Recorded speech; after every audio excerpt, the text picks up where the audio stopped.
Silent Hill 2 is a game that has been in my backlog and on my radar for a very long time. From the countless times I've seen Pyramid Head in different forms of media to the ambient music I was constantly hearing on TikTok, I figured it was finally time to dip my toes into Silent Hill 2. This is your spoiler warning. I will be spoiling the end of the game, in between, everything. So if you don't want to know that, click off the video. I went into this game completely blind. The only things I knew was your character's name was James. I knew that the game had great music and there was a guy named Pyramid Head. That's all I knew. And let me tell you, with that first scene, they really put the nail in the coffin that this game has amazing music. Just listen to this. Oh my god, dude, the music. So good. Derealization. I have it every day. Every single day. Dude. The music. Oh my god. Holy shit, look at this. That looks so good. And with that, I was thrown into a world that was reminiscent of one of my favorite TV shows of all time, that being Twin Peaks. Just a simple Google search will show you that many other fans agree too. You can look at countless videos on YouTube comparing the two. I'm not going to go into why Twin Peaks is so amazing because we're here for Silent Hill 2, but let me say I definitely saw a little bit of influence here. And that influence is part of the reason why I really love this game. We are put into the shoes of James Sunderland, a man that is deeply depressed, deals with derealization, and is battling many demons along his journey. A man that I can relate to more than many other characters I've played in different games. This first interaction with James really made me like him as a character. Someone who is really dedicated to finding his wife and had a deep love for her, or at least you thought he did at this point in the game. And it even seemed like he thought he did at this point in the game. But we'll get back to that a little bit later. I'm not lying. No, I believe you. It's just... I guess I don't really care if it's dangerous or not. I'm going either way. But why? I'm looking for... someone. Someone very important to me. When we first came across Angela, I didn't think she was a real person. I thought maybe she was just a figment of James's imagination. But we later come to find out that everyone in Silent Hill is real, and something drew them to Silent Hill in order to face their demons. Or at least, that's the way I perceived it. The next important place we visit is the Woodside Apartments. The Woodside Apartments gets you familiar with the different puzzles in the game, and it introduces you to a few new characters. While in the Woodside Apartments, we come across a body that James doesn't want to look at for some reason. After further investigation, it looks like this body might actually be James. There's several of these bodies throughout the game, and I wasn't quite sure what to make of it. But after doing a little bit of research online, some people suggest that James has been in a time loop this whole time. I just had a thought though. Is that us? The jeans look the same and the shoes look the same.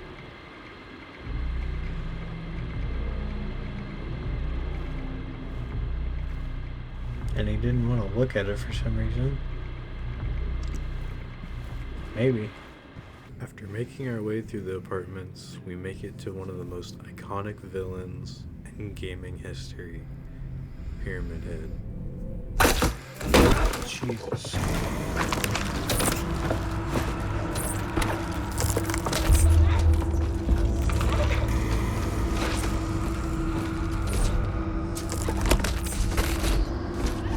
Oh shit! How did I forget he was in this game?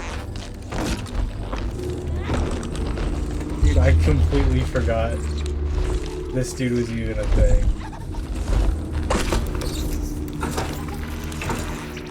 When I first played through the game, I didn't really think much of Pyramid Head. I thought maybe he was just a cool villain, but I later came to find out that Pyramid Head is a manifestation of James's guilt, and that's what solidified Pyramid Head as being one of the coolest villains of all time for me.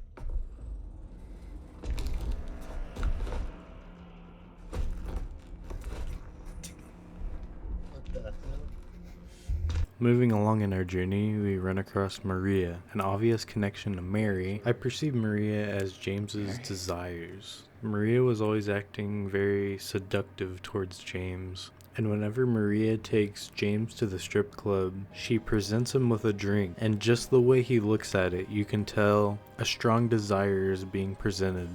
But he does not take that desire. Another interesting note is that James says that Maria looks like Mary and even talks like her. I wasn't quite sure what to make of this at first, but after beating the game, I thought maybe Maria was a representation of how James felt about Mary before she got her disease. And just as a quick side note, everything I'm saying in this video are just like my raw thoughts after beating the game. I've tried to avoid as many of the explanation type videos as I could, just so I could give you my raw thoughts and opinions on the game. So if anything I'm saying doesn't line up 100% correctly with what the director has said or what other people have deducted, that's the reasoning. This is just the way the game made me feel in the moment. Our next stop is Brookhaven Hospital. Oh, don't go in the hospital. Damn it. While on our hunt for Laura, we end up on the rooftop, and let's just say I had a little surprise waiting for me on the rooftop. Jesus Christ. That scared the shit out of me. If I had to rate this game on a scare factor, I'd give it about a 7 out of 10. The game uses excellent sound design to scare you, and just puts you on edge the whole entire game. I can appreciate a game that doesn't rely solely on cheap jump scares to scare you. After going on a wild goose chase throughout the whole hospital, we finally catch up to Laura. Of course, things don't go as planned, and the little girl locks us in a room with one of the most disturbing bosses I've ever seen in the game.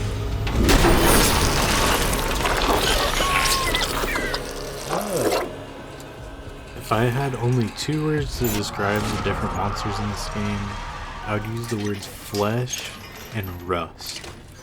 There's something so disgusting about these bosses.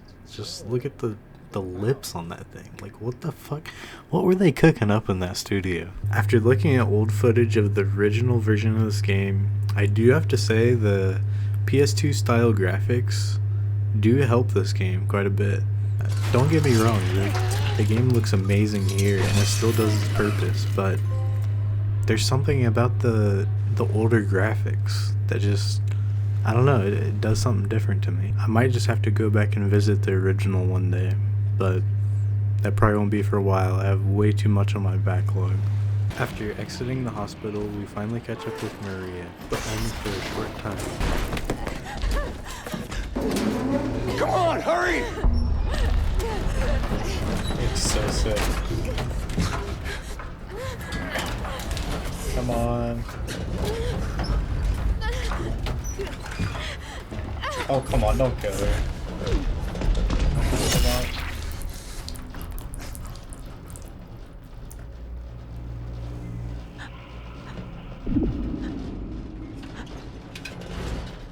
I didn't think you'd actually fucking kill her. Holy shit.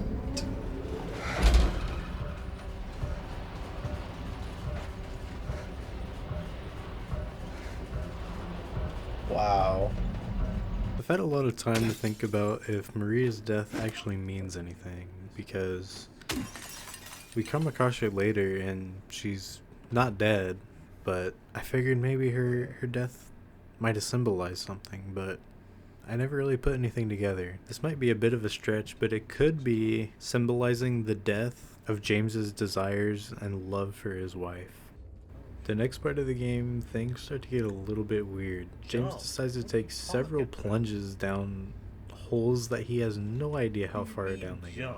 I think this was used as kind of just gameplay sake to get you to the next area, but I also think you could use this as James' descent further down into hell. And once he reaches hell, he comes to a gallows, which makes for really cool imagery.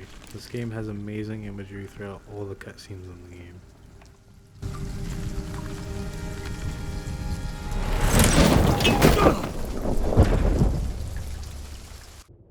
Then, unfortunately, it was on to probably my least favorite part of the game.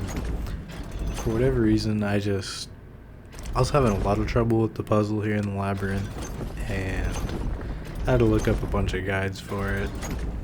Maybe I was just too dumb for it, but I really just wasn't having a great time here.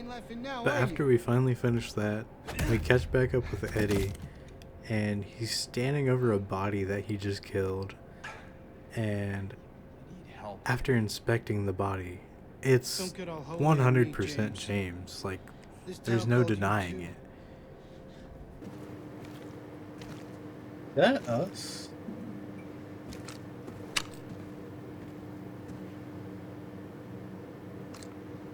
Sure looks like us. Look like us in that damn recliner too.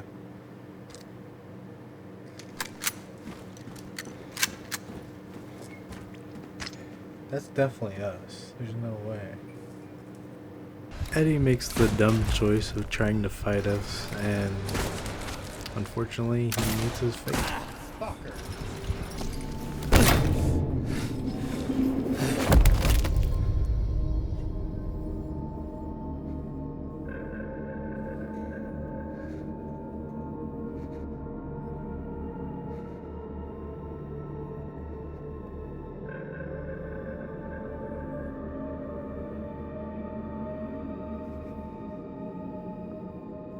He did that to himself. After a very long journey, we finally make it to our special place, which is Lakeview Hotel. This was probably my favorite area in the game. I think it had the best puzzles. I think it's very visually appealing, and this is kind of where everything really ties up. This videotape was something I really didn't expect.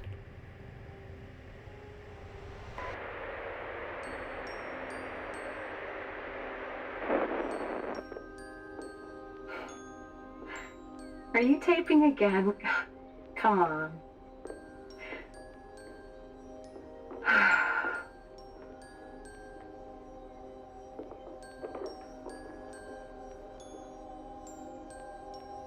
don't know why, but I just love it here. It's so peaceful. You know what I heard? This whole area used to be a sacred place. I think I can see why.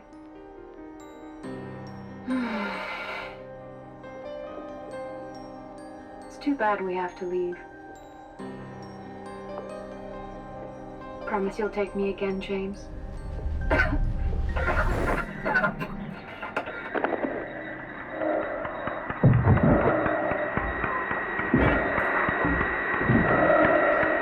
Oh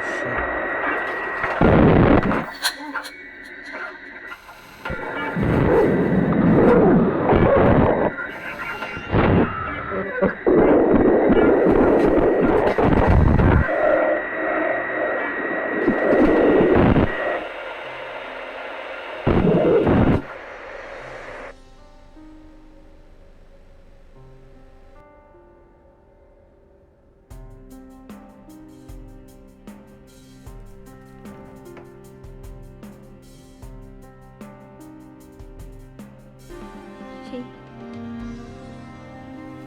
She died because she was sick.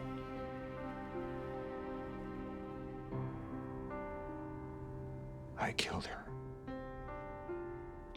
I thought that's what I saw for a second. Killer! Why'd you do it? I hate you! I thought that's what I saw, but I didn't want to say anything. Because I wasn't sure. Wow.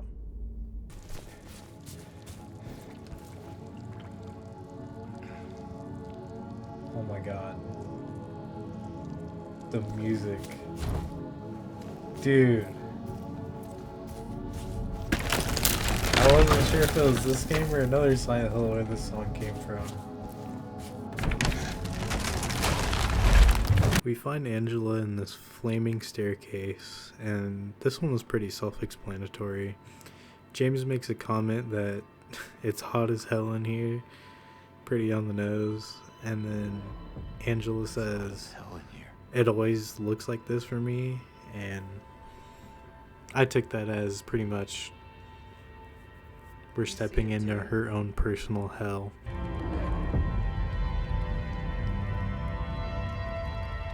For me, it's always like this.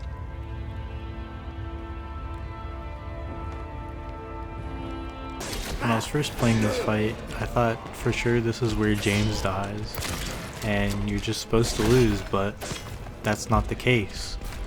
Whenever you defeat the Pyramid Heads, they kill themselves, and I took this as James is finally facing his guilt.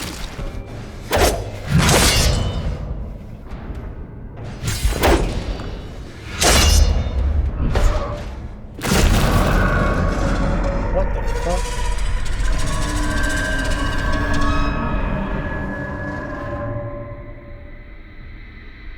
That was kind of sick. I won't let you go. I can't!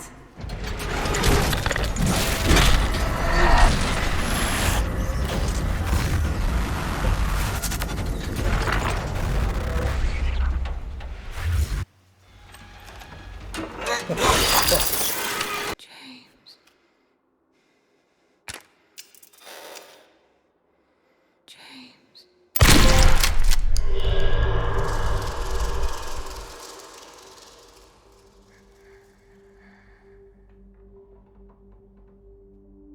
Mary. Hey, handsome. I'm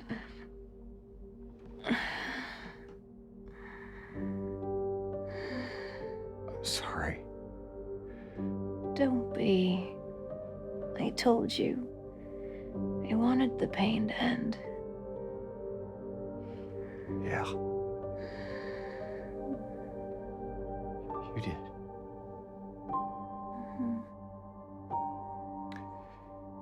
But that's not why I did it.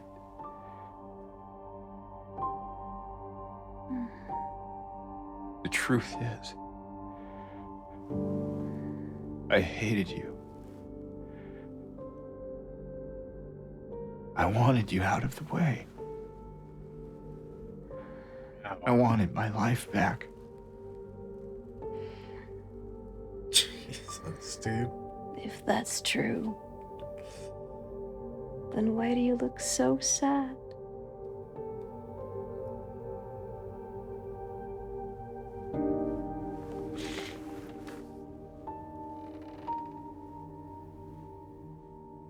Mary. It's okay, James.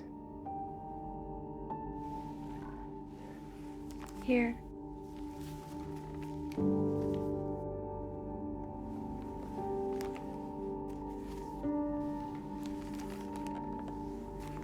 What is this?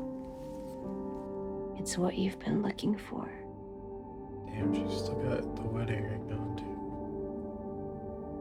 too. That's fucking heavy. Jesus.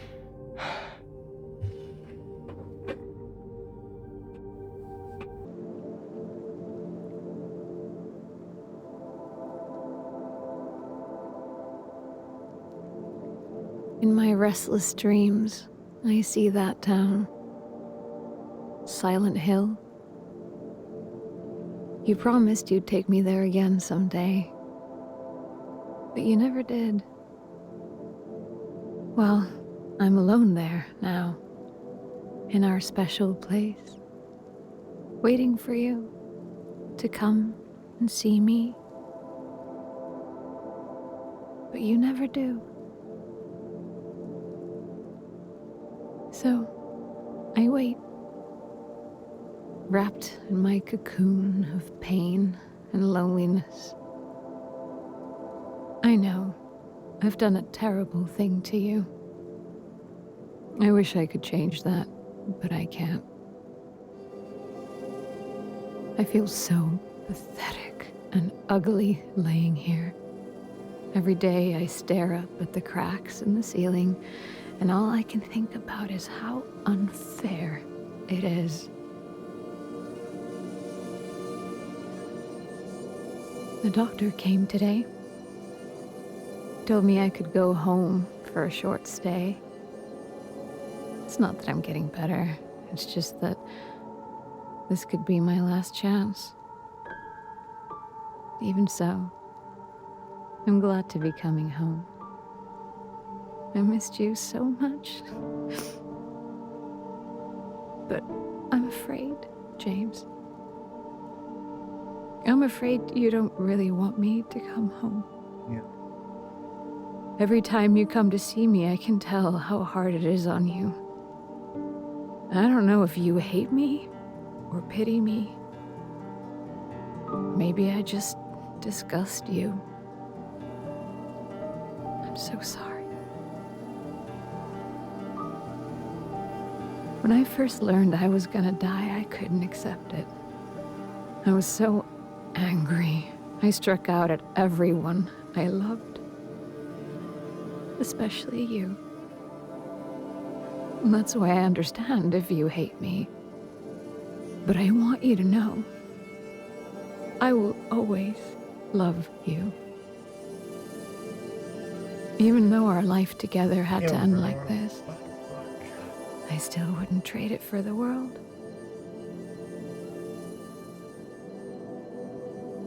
Well, this letter has gone on too long, so I'll say goodbye. I told the nurse to give this to you after I'm gone. Which means that as you're reading this, I'm already dead. But that's okay. I'm not afraid of it anymore. I just hope the pain will end soon. So that you remember me for who I was. And not what the disease made me. I want you to go on. I want you to live. For yourself and for others. Like you did for me. James, you made me happy.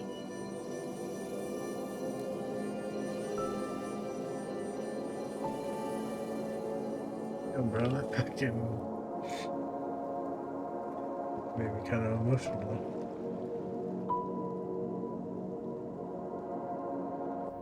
I just thought I'd let those last scenes speak for themselves, because wow, they are absolutely amazing and heavy.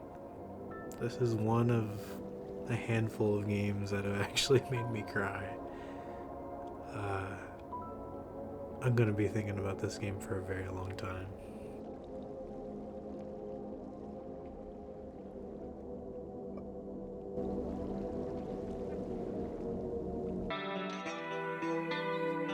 That was amazing.